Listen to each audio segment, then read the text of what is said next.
Hi, everybody. Thank you for watching. Today, we're going to talk about the auxiliary to do. Donc, nous allons parler de l'auxiliaire to do. En français, nous savons qu'il y a deux auxiliaires, l'auxiliaire être et l'auxiliaire avoir. En anglais, c'est to be et to have. Mais en anglais, contrairement au français, il y a plusieurs auxiliaires. Donc, nous n'avons pas que l'auxiliaire être et l'auxiliaire avoir. Il y a également to do. To do est un auxiliaire à part entière. Donc, to do est un auxiliaire parce qu'il nous permet de poser des questions, d'exprimer la négation et d'exprimer l'interrogation. Donc, to do est utilisé pour la forme négative, la forme interrogative et la forme interronégative. Mais de quelle question s'agit-il lorsque nous posons par exemple la question avec to do? To do est utilisé lorsqu'il s'agit d'une question utilisée avec un verbe ordinaire. Donc, pour un verbe ordinaire, il faut un auxiliaire qui va maintenant compléter le verbe, d'où le nom auxiliaire. L'auxiliaire to do nous permet de poser des questions et au-delà, il nous permet également d'exprimer la négation. Par exemple, on ne dit pas I not go to school. Okay? On dit I do not go to school.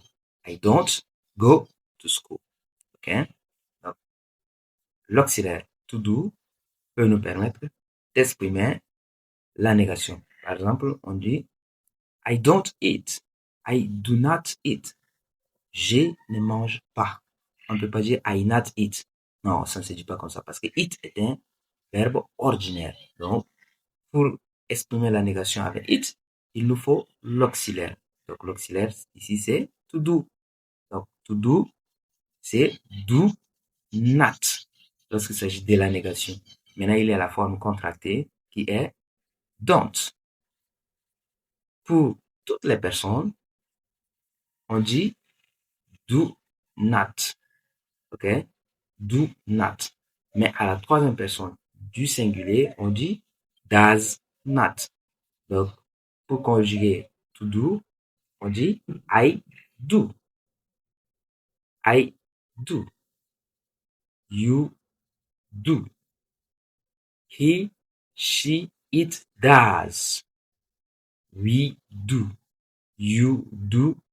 They do. Ça, c'est utilisé simplement comme un verbe parce que to do peut être un verbe et à la fois un auxiliaire. Lorsque nous l'utilisons comme un verbe, ça se traduit par faire. To do, ça veut dire faire. I do, je fais. I don't do, je ne fais pas. Mais en tant qu'auxiliaire, c'est utilisé pour exprimer la négation, l'interrogation et l'interrogation. Pour la négation, I don't go to school. Je ne vais pas à l'école. Okay? Do I go to school? Est-ce que je vais à l'école? Okay? Don't I go to school? Ne vais-je pas à l'école? Est-ce que je ne vais pas à l'école? L'interrogation. Donc, il y a trois formes avec to do. Donc, il est très important de cerner l'auxiliaire to do. Et il faut le considérer comme un auxiliaire parce qu'en anglais, c'est un auxiliaire. Donc, il n'y a pas que to have et to be qui sont des auxiliaires. So, thank you all.